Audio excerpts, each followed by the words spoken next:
নমস্কার বন্ধুরা, আমি তুহিন আর আমার কিচেনে আপনাদের সবাইকে স্বাগত। আজকে আপনাদের জন্য নিয়ে এসেছি জন্মাষ্টমী স্পেশাল তালের বড়া বা তাল ফুলুরি। একদম পারফেক্ট মেজারমেন্ট সহ কিভাবে গোল গোল টসটসে তালের ফুলুরি বানাবেন বা তালের বড়া বানাবেন, সেটাই একদম পারফেক্ট মেজারমেন্ট সহ আপনাদের কাছে উপস্থাপনা করব। যে পদ্ধতিতে এত বছর ধরে আমাদের বাড়িতে বানানো হয় সেই পদ্ধতিটাই দেখাবো। এক একজনের বাড়িতে এক এক রকমভাবে করা হয়, সেই পদ্ধতিগুলো আপনারা করতেই পারেন। তবে আজকে আমার মতো করে আপনারা কিন্তু একবার ট্রাই করে দেখতে পারেন। টেস্ট কিন্তু অসম্ভব ভালো হয় এবং খুব সফট হয়। সফট না হলে তালের ফুলুরি গরম গরম তো খেলে নরম লাগে, কিন্তু সেটা যখন ঠান্ডা হয়ে যায় বা একটুখানি বাসি করে খেতে লাগে, তখন দেখবেন আর তালের ফুলুরিটা খেতে আর ভালো লাগে না। তো সেটা যাতে কোনোভাবেই অসুবিধা না হয়, সেটাই আপনাদের কাছে দেখাবো কিভাবে সফট রাখবেন এবং টেস্টি তালের ফুলুরি জন্মাষ্টমীর দিন কৃষ্ণভোগে দেবেন। চলুন দেখে নেওয়া যাক। তালের বড়া বানানোর জন্য প্রথমে নিয়ে নেব একটা গোটা তাল, বড় সাইজের তাল। এটা 3 আটির তাল, অনেক সময় 2 আটির তালও কিন্তু হয়, যেটা আপনাদের পছন্দ নিয়ে আসবেন। আর তাল কিভাবে চুজ করবেন সেটা হলো তাল কতটা কালো কুচকুচে, সেই অনুযায়ী কিন্তু তাল খুব সুমিষ্ট হয় এবং সেটা পাকা হয়, এবং সেই তাল দিয়ে কিন্তু তাল বড়া দারুণ হয়। এবং কালো কুচকুচে তাল আনবেন। তালের শেপটা দেখুন, এইভাবেই কিন্তু চুজ করতে হয়। তালের গায়ে যদি একটুখানি এদিক ওদিক যদি দেখেন কালারটা ঠিক ধরেনি, সেই তালটা একটু অ্যাভয়েড করবেন। সেই তালটা একটু হালকা তিতকুটে হলেও হতে পারে। এইবার তালটা আমি ছাড়িয়ে নেব। কিভাবে ছাড়াচ্ছি একটু ভিডিওটা ফলো করুন। এই যে তালের ওপরে দেখতে পাচ্ছেন লেয়ার লেয়ার করে ওপরের একটা ঢাকনার মতো লেয়ার লেয়ার করে টেনে খুলতেই পারেন, কিন্তু তালের জন্য কোনো দরকার পড়ে না, বিশেষ করে পাকা তালের জন্য। একবারেই চারদিক থেকে একটু হালকা টেনে টেনে তুলে নেবেন, অথবা চামচ দিয়ে একটুখানি ঢাকনা যেরকম খোলেন সেইভাবে টেনে দেবেন। আমি হাত দিয়েই খুলে নিচ্ছি, কারণ একদম পাকা তাল নরম থাকে, ইজিলি কিন্তু খুলে আসে। দেখুন, একটা টান মারলাম, টেনে খুলে আসলো, কারণ এটা পাকা তাল। এইবার তালটা কিভাবে ছাড়াচ্ছি একটু ভালো করে দেখুন। ওপর থেকে আঁশগুলোকে টেনে টেনে, মানে বাইরের আঁশটাকে টেনে বের করে দিলাম। এইভাবে প্রথমেই টেনে টেনে চারদিক থেকে সুন্দরভাবে খুলে নিতে হবে। এইবার একটা আমি থালা নিয়ে নিয়েছি, থালার ওপরে রেখে এটাকে করে নেব, কারণ নিচে রেখে করলে নোংরা হয়ে যেতে পারে। দেখুন, সব ছাল ছাড়ানো হয়ে গেছে। এইবার এই 3 আটির তালটাকে 3 ভাগে ভাগ করে নিতে হবে। এইবার একখানা পাত্র নিয়ে নিয়েছি, একটু উঁচু দেখে নেবেন। আর এই রকম দেখুন একটা ঝাঁঝরি থালা নিয়েছি। যারা ঝুড়ি পাবেন তারা কিন্তু ঝুড়ি দিয়ে করতে পারেন, কিন্তু বেসিক্যালি এখন আর বেতের ঝুড়ি বা বাঁশের ঝুড়ি খুব একটা দেখতে পাওয়া যায় না, আর খুব একটা বাড়িতেও রাখাও থাকে না। তো আমি বাড়িতেই থাকা এই ঝাঁঝরি দিয়ে আপনাদেরকে তালটা কিসে নেওয়া দেখাবো।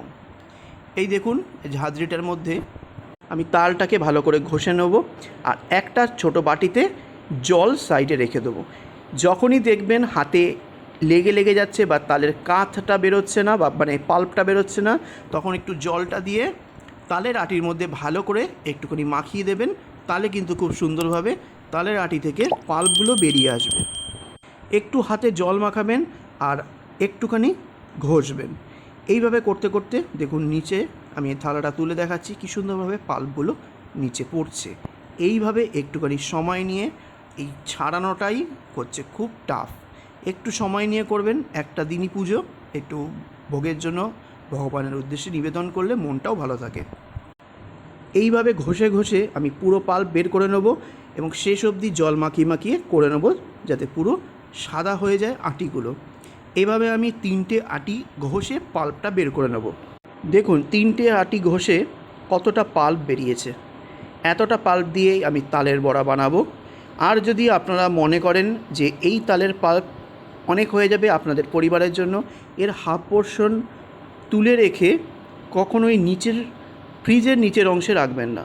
কোনো একটা এয়ারটাইট কন্টেনার অথবা কাচের কোনো বয়ামে রেখে ডিপ ফ্রিজে রাখবেন। তাহলে মিনিমাম 1 সপ্তাহ ধরে আপনারা একবার তাল ঘষে বারবার কিন্তু বড়া অথবা ক্ষীর বা তালের পিঠে যে কোনো কিছু বানাতে পারবেন। এইবার এই তালের পাল্পের মধ্যে দিয়ে দেবো 1 কাপ মতো সুজি। একদম মিহি সুজিটা এখানে আমি 1 কাপ ইউজ করলাম। এখানে 1 কাপ মানে মেজারিং কাপের 250 গ্রাম। এইবার এখানে ব্যবহার করব 1 কাপ পরিমাণে চিনি। চিনির পরিমাণও কিন্তু সেম 250 গ্রাম। এইবার এখানে দিয়ে দেবো 1 কাপ চালের গুঁড়ো। সুজি আর চালের গুঁড়োর জন্য বেশ মচমচে আর ওপরটা ক্রিস্পি হবে। এরপর আমরা এর মধ্যে দিয়ে দেবো 1.5 কাপ পরিমাণে ময়দা। আপনারা এখানে আটাও দিতে পারেন, তবে ময়দা দিলে খেতে খুবই ভালো হয়। এই মাপটা দিয়ে প্রথমে মেখে নিতে হবে। তারপরে যদি মনে হয় যে আরেকটু বাইন্ডিংয়ের জন্য দিতে হবে তখন অ্যাড করবেন, তার আগে কিন্তু অ্যাড করবেন না। এইবার এখানে দিয়ে দেবো 5টা কলা। এখানে আমি কাঁঠালি কলা ইউজ করছি। আপনারা সিঙ্গাপুরি যদি ইউজ করেন 5টার জায়গায় 3টে দেবেন, যেহেতু সিঙ্গাপুরি বড় বড় হয়। আর কলা দিলে তালের বড়া খেতে অসম্ভব টেস্টি হয়, প্লাস সফট হয়। এর জন্যই কিন্তু তালের বড়া বাসি হয়ে গেলেও শক্ত হয় না। কলাগুলো ছুলে ছুলে আমি এর মধ্যে দিয়ে দেবো। এবার সেম মেজারিং কাপ মেপে আমি এখানে দিয়ে দেবো নারকেল কোড়া। অসম্ভব স্বাদ হবে। আর যাদের অ্যাসিডিটির প্রবলেম আছে তারা অ্যাভয়েড করতে পারেন, কিন্তু নারকেল কোড়া দিলে অসম্ভব স্বাদ হয় এই তালের বড়া বা তাল ফুলুরিতে। এইবার ভালো করে মেখে নেওয়ার পালা। প্রথমেই যে কলাগুলো দিয়েছেন ওটাকে হাত দিয়ে প্রথমে চটকে গলিয়ে নেবেন। চটকে গলিয়ে নেওয়ার পর তারপরে সব কিছুকে একসাথে দিয়ে মাখতে হবে। কলাগুলো ভালো করে চটকে নেওয়ার পর এইবার সব কিছুকে একসাথে ভালো করে হাত দিয়ে মেখে নেবেন, যাতে প্রতিটা ইনগ্রেডিয়েন্ট ভালো করে একসাথে মিক্স হয়ে যায়, কোনো জায়গায় দলা যেন না পেকে থাকে। এইবার আমি এখানে আরও 1/2 কাপ পরিমাণে নারকেল কোড়া দেব। আমার মনে হয়েছে এখানে নারকেল কোড়াটা একটু কম হচ্ছে, তার জন্য দিলাম। আর দিয়ে দেবো আরও 1/4 কাপ পরিমাণে চিনি, কারণ চিনিটাও কম হয়েছে। আমি যেহেতু আপনাদেরকে ডেমো রেসিপি দেখাচ্ছি যাতে আপনারা জন্মাষ্টমীর দিন বানাতে পারেন, সেই জন্য কিন্তু আমি টেস্ট করে দেখে নিয়েছি। আপনারা যখন জন্মাষ্টমীর দিন বানাবেন তখন এই মেজারমেন্টে বানাবেন, তাহলে আপনাদের কোনো অসুবিধা হবে না।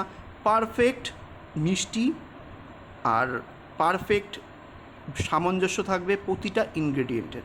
এই মেজারমেন্টটা একটু ফলো করবেন। আর দিয়ে দেবো আরও 1/2 কাপ ময়দা, কারণ আরেকটু বাইন্ডিংয়ের দরকার আছে। তারপরে আরও একবার ভালো করে সব কিছুকে একসাথে মেখে নেব।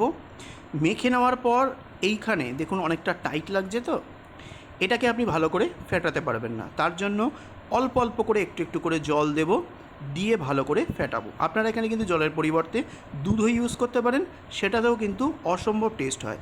আমি এখানে যেহেতু কলা রয়েছে, নারকেল রয়েছে, আমি আর দুধ ব্যবহার করলাম না, জল ব্যবহার করলাম। এইবার সসপ্যানের কর্নারটা ধরে ভালো করে এক হাত দিয়ে ক্লকওয়াইজ অথবা অ্যান্টি ক্লকওয়াইজ ভালো করে ফেটিয়ে নেবেন, যাতে এয়ার বাবলস ক্রিয়েট হয়। এয়ার বাবলস ক্রিয়েট হলেই কিন্তু এই তালের ফুলুরিগুলো বা বড়াগুলো বেশ টোপা টোপা গোল গোল কুলের মতো বড় বড় হয়ে যাবে। আশা করি বুঝতে পারছেন। যেরকমভাবে আপনারা ফুলুরি বানান বা যে কোনো ব্যাটার বানান যাতে বেশ ফ্লাপি হয়, সেরমভাবেই কিন্তু ফেটাতে হবে। না ফেটালে কিন্তু গোল গোল তাল ফুলুরি হবে না। দেখুন আমি প্রায় 5 মিনিট ধরে আমি এটাকে ফেটিয়ে নিয়েছি এবং খুব সুন্দরভাবে ফেটানো হয়ে গেছে। দেখুন হাত থেকে সহজে ছাড়ছে না এবং একটা লম্বা একটা হয়ে যাচ্ছে, মানে মণ্ডটা হট করে হাত থেকে পড়ে যাচ্ছে না। একদম আঠালো আঠালো ব্যাটারটা তৈরি হয়ে গেছে। এইবার চলুন ফুলুরিটা বানাতে হবে, তালের বড়াটা। এইবার একটা কড়াই নিয়ে নিয়েছি, সঙ্গে নিয়ে নিয়েছি পরিমাণ মতো সাদা তেল, আর ফ্লেমটাকে হাইতে রেখে গরম করে নিয়ে ফ্লেমটা লো টু মিডিয়ামের মাঝখানে দিয়ে দিয়েছি। এইবার তেলের হিটের সামঞ্জস্যটা আছে কি না সেটা দেখার জন্য আমরা এখানে একটা ব্যাটারের গোলার একটুখানি অংশ এর মধ্যে দিয়ে দেবো। দেখুন সুন্দরভাবেই কিন্তু ফুটছে, অত্যাধিক তাড়াতাড়িও কিন্তু ওপরে চলে আসছে না এবং কালোও হচ্ছে না, কিন্তু সুন্দরভাবে ফুটছে। তার মানে তেলের গরমটা একদম পারফেক্ট আছে। এইবার তালের বড়ার আকারে ব্যাটারগুলো তেলের মধ্যে এক এক করে ছেড়ে দেবো আস্তে আস্তে, যাতে একে অপরের সঙ্গে লেগে না যায়। মিডিয়াম ফ্লেমে বেশ সময় নিয়ে সুন্দরভাবে তালের বড়াগুলো ভেজে নেব বেশ লাল লাল করে। আর এরকম তালের বড়া বাইরেটা হয় ক্রিস্পি আর ভেতরটা হয় জুসি আর নরম। এবার তালের বড়াগুলো এক এক করে তুলে নেবো তেল থেকে ছেঁকে। আপনাদের যদি মনে হয় তালের বড়াটা এরকম এতটা না ভাজবেন, তাহলে কিন্তু একটু কমও ভাজতে পারেন, কোনো সমস্যা নেই। আর এটা আপনাদের উপর নির্ভর করছে কড়া ক্রিস্পি তালের বড়া খাবেন না আরেকটু সফট খাবেন। সেকেন্ড ব্যাচেও আমি সেমভাবে তালের বড়ার ব্যাটারগুলো অল্প অল্প করে দিয়ে দেবো, দিয়ে এটাকে মিডিয়াম ফ্লেমে ভাজতে দেবো। আর অবশ্যই তেল নেবেন এতটা যাতে ডুবো তেলে ভাজা হয়। ডুবো তেলে যদি ভাজা না হয় তালের বড়া বা ফুলুরি জায়গা পাবে না আর সুন্দরভাবে ফুলতেও কিন্তু পারবে না। দেখুন সেকেন্ড ব্যাচেও কিন্তু আমি তালের বড়াগুলো ভেজে নিয়েছি, বেশ ফুলো ফুলো তালের বড়া। এরপর আমি তৃতীয় ব্যাচ চতুর্থ ব্যাচ করে সব তালের বড়াগুলো আমি ভেজে নেব। রেডি হয়ে গেল জন্মাষ্টমী স্পেশাল গরম গরম তালের বড়া বা তাল ফুলুরি। ভগবানের কাছে নিবেদন করে তারপরে সবাই খাবেন, অপূর্ব লাগবে খেতে। এই পদ্ধতিতে অবশ্যই একবার ট্রাই করবেন। আর রেসিপিটা কেমন হলো কমেন্ট করে জানাবেন, বন্ধুদের সঙ্গে শেয়ার করে দেবেন। আর পাশে থাকার জন্য সাবস্ক্রাইব করে অল বাটনটা ক্লিক করে নেক্সট নোটিফিকেশন পাওয়ার জন্য একটু অপেক্ষা করবেন। নমস্কার।